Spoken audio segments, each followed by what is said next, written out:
Hello guys, let's see what is Archimedes principle deeply. तो देखिए, according to Archimedes principle, when an object is wholly or partially immersed in a liquid, it experiences a buoyant force or upthrust which is equal to the weight of the liquid displaced by the object. मतलब क्या है? कोई भी container है जिसके अंदर liquid भरा हुआ है, उसमें कोई भी ऑब्जेक्ट है या तो पूरी तरह से डूबी हुई हो या पार्शियली कुछ उसका हिस्सा डूबा हुआ हो, तो किसी भी लिक्विड की ये टेंडेंसी होती है कि वो किसी भी ऑब्जेक्ट जो उसमें डुबा होगी उस पर एक अपवर्ड डायरेक्शन में अपथ्रस्ट ऊपर की साइड एक फोर्स लगता है जिसको हम बोलते हैं बियॉन्ड फोर्स। तो वो बियॉन्ड फोर्स किसके बराबर होता है? वो बियॉन्ड फोर्स बराबर होता है जितना वेट ऑफ लिक्विड ये ऑब्जेक्ट डिस्प्लेस कर देगी। यही आर्किमिडीज प्रिंसिपल है। अब एक्चुअली ये क्या है देखते हैं मैथमेटिकल एक्सप्रेशन से। इसी से बियॉन्ड फोर्स का फॉर्मूला निकल के आता है। तो देखिए क्या बोला है, इसने बोला है कि जो बियॉन्ड फोर्स है वो बराबर होगा इस ऑब्जेक्ट ने कितना वाटर डिस्प्लेस किया है। ठीक है, तो देखिए बहुत सिंपल है, इसने कितना, इस ऑब्जेक्ट ने कितना वाटर डिस्प्लेस किया होगा, जितनी वॉल्यूम इसकी इस पानी के अंदर होगी, इस लिक्विड के अंदर होगी, उतना ही तो ये वाटर कितना बाहर फैलेगा, ये उतना ही तो फैलेगा जितना इस ऑब्जेक्ट की वॉल्यूम इस लिक्विड में डूबी हुई होगी। ठीक है, यानी ये बाहर जो पानी की वॉल्यूम होगी वो वॉल्यूम क्या होगी? Volume submerge. जितना इस बॉडी का हिस्सा सबमर्ज्ड है, जितना वॉल्यूम इस पानी या इस लिक्विड के अंदर डूबी हुई है, उतना ही वॉल्यूम तो बाहर निकलेगी। ठीक है, तो वेट ऑफ लिक्विड डिस्प्लेस, तो वेट का फॉर्मूला क्या होता है? एम इंटू जी। ठीक है, वेट का फॉर्मूला होता है एम इंटू जी। ठीक है, अब समझने वाली बात यह है, यहां पर जो एम है ये ऑब्जेक्ट का मास नहीं है, ये है जितना ये लिक्विड, जितना पानी डिस्प्लेस किया है इसने, बाहर निकलेगा, जो इतना पानी बाहर निकला है उस पानी का मास है ये। तो अब देखिए सिंस, अब ध्यान करिए, मास का फॉर्मूला, डेंसिटी का फॉर्मूला क्या होता था? डेंसिटी का फॉर्मूला होता था मास पर यूनिट वॉल्यूम। ठीक है, तो अगर क्रॉस मल्टीप्लाई करेंगे हम तो मास का फॉर्मूला क्या आ जाएगा? मास का फॉर्मूला आएगा डेंसिटी इनटू वॉल्यूम, और जी तो पहले से था ही, मास हो जाएगा डेंसिटी इनटू वॉल्यूम। ठीक है, लेकिन ये पूरी तरह सही नहीं है। क्यों सही नहीं है? यहां पर जो वॉल्यूम है वो कौन सी वाली वॉल्यूम है? पूरी ऑब्जेक्ट की पूरी वॉल्यूम नहीं है। ये जो वॉल्यूम है वो है जितना पार्ट उस ऑब्जेक्ट का डूबा हुआ था उस लिक्विड में, उतना ही तो वाटर डिस्प्लेस करेगी, उतना ही तो लिक्विड डिस्प्लेस करेगी वो। तो एक्चुअली ये वॉल्यूम कौन सी वाली है? वॉल्यूम सबमर्ज, जितनी डूबी हुई है, इनटू डेंसिटी इनटू जी। तो जो बियॉन्ड फोर्स का फॉर्मूला निकल के आता है वो आता है volume submerge density into G. ठीक है, अब एक और समझने वाली बात, इसमें बहुत कंफ्यूजन होता है, बच्चे गलत कर देते हैं। जो ये डी है, डी, ये जो ऑब्जेक्ट है उसकी डेंसिटी नहीं है, ये डेंसिटी है लिक्विड की। It is the density of liquid, liquid की डेंसिटी है। क्यों? क्योंकि मैंने मास जो यहां पे था वो किसका था? लिक्विड का ही तो मास था जितना डिस्प्लेस हुआ है। तो जब मास निकालेंगे तो डेंसिटी भी तो सेम ऑब्जेक्ट, सेम मटेरियल की, सेम सबस्टेंस की रखेंगे। यहां पे जो लिक्विड होगा उसी की तो डेंसिटी रखेंगे। तो बियॉन्ड फोर्स का फॉर्मूला आता है वॉल्यूम सबमर्ज, जितनी ऑब्जेक्ट की, ये है ऑब्जेक्ट की वॉल्यूम डूबी हुई। ठीक है, ध्यान रखिए, वी सबमर्ज क्या है? Volume of object submerged. ठीक है, जितनी ऑब्जेक्ट की वॉल्यूम डूबी हुई है। समझ में आया? ठीक है, अब देखिए यही बियॉन्ड फोर्स का फॉर्मूला हो गया। अब देखिए इसमें बहुत समझने वाली बात है, इस बियॉन्ड फोर्स के फॉर्मूले में ऑब्जेक्ट की डेंसिटी का तो कोई यूज ही नहीं है।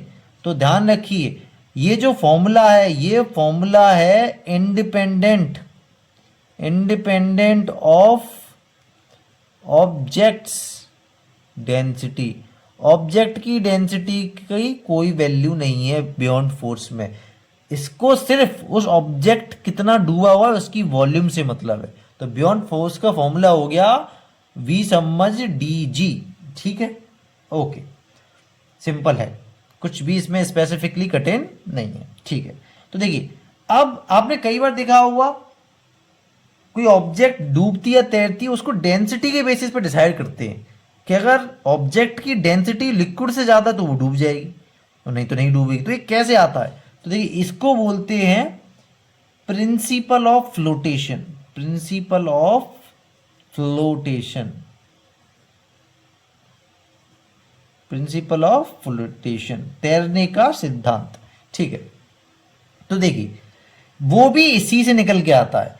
अब देखिए डेंसिटी डी जो थी वो है लिक्विड की डेंसिटी, ऑब्जेक्ट की डेंसिटी में समझने के लिए क्या मान लेता हूं, सिग्मा मान लेता हूं। सिग्मा इज ऑब्जेक्ट की डेंसिटी, ठीक है, एक वेरिएबल है बस, और डी है लिक्विड की डेंसिटी। ठीक है, कई केसेस में यहाँ पे रो भी लिखा मिल जाता है, इस तरह का सिंबल, इस तरह का रो, इस तरह का सिंबल भी लिखा मिल जाता है डेंसिटी का। ठीक है, तो देखिए अब बहुत सिंपल है। तो देखिए बात बताइए, खुद कॉमन सेंस है, लॉजिक है, ये ऑब्जेक्ट कब नहीं तैरेगा, इसमें कब नहीं तैरेगा या कब डूब जाएगा। तो देखिए कब डूबेगा, जो नीचे से बियॉन्ड फोर्स लग रहा है वो कम पड़ जाए इस ऑब्जेक्ट के वेट से। ऑब्जेक्ट का वेट ज्यादा हो जाए तो नीचे वाला फोर्स को रोक ही नहीं पाएगा तो डूब जाएगा। यानी कोई चीज कब तैरेगी, जब जो बियॉन्ड फोर्स है वो या तो ज्यादा हो या कम से कम बराबर हो, किसके किसके, वेट ऑफ ऑब्जेक्ट से। क्योंकि वेट भी एक तरह का फोर्स ही तो होता है, तो फोर्स को ही फोर्स से तो मैं एक इक्वेट कर रहा हूं मैं। ठीक है, तो अगर ऑब्जेक्ट का वेट से ज्यादा है, बियॉन्ड फोर्स या बराबर है, तो ही तैरेगी, अदरवाइज नहीं तैरेगी। ठीक है, ओके ओके। तो देखिए अब ध्यान से सुनिए, बियॉन्ड फोर्स का फॉर्मूला क्या था, volume submerged into density into G. ये बराबर ग्रेटर या बराबर होना चाहिए वेट ऑफ ऑब्जेक्ट। अब वेट ऑफ ऑब्जेक्ट सेम है, एम इंटू जी होगा, लेकिन जो यहाँ पे एम था ये था कितना वाटर डिस्प्लेस किया या लिक्विड डिस्प्लेस किया उसका मास। लेकिन यहाँ पे जो जो वेट निकालना हो, इसमें जो मास पुट है, ये मास किसका है, mass of object into G. ठीक है, ओके। तो volume submerged into D into G, buoyant force, ये बराबर या कम से कम बड़ा या बराबर होना चाहिए वेट ऑफ ऑब्जेक्ट। अब वेट ऑफ ऑब्जेक्ट कैसे निकाल लूंगा, सेम जैसे ये निकाला था इस फॉर्मूले का यूज करके। लेकिन यहाँ समझने वाली बात ये है कि बियॉन्ड फोर्स में सबमर्ज्ड वॉल्यूम थी, लेकिन यहाँ पे जब वेट ऑब्जेक्ट का निकाल लूंगा तो ऑब्जेक्ट की डेंसिटी इनटू ऑब्जेक्ट की पूरी वॉल्यूम, इन दोनों को मल्टीप्लाई करने पे तो मास आएगा, इनटू जी। ठीक है, सिंपल है। तो जी से जी कैंसिल आउट हो गया। ठीक है, जी से जी कैंसिल आउट हो गया। तो देखिए क्या बचा हमारे पास, हमारे पास क्या बचा, हमारे पास बचा volume submerged into D equals to, या इसका सिंबल इस तरह से बना देते हैं, ग्रेटर इक्वल्स टू, दोनों को एक में, रो इनटू वी। देखिए ये बना, ये कंडीशन है फ्लोट होने की, कम से कम तैरेगी। ठीक है, ओके ओके। तो अब देखिए इसमें भी कुछ केसेस हैं, ये कंडीशन थी, इस कंडीशन में ऑब्जेक्ट तैरेगी ही तैरेगी।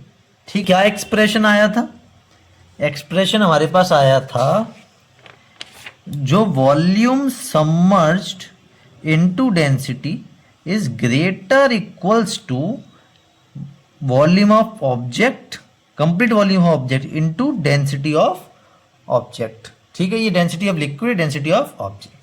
अब देखिए अब केसेस हैं इसमें कुछ, अब देखिए केसेस फर्स्ट देख लेते। इफ डेंसिटी ऑफ ऑब्जेक्ट, अगर density of object sigma density of liquid के बराबर हो जाता है तो इस केस में क्या हो जाएगा, तो इस केस में क्या होगा, देखिए volume submerged into D greater equals to V और सिग्मा, ये दोनों बराबर है तो ये दोनों भी कैंसिल आउट हो जाएंगे। तो वॉल्यूम सबमर्ज्ड बराबर हो जाएगी किसके, वॉल्यूम ऑब्जेक्ट की। इसका मतलब क्या है, इसका मतलब क्या है, ध्यान से सुनिए।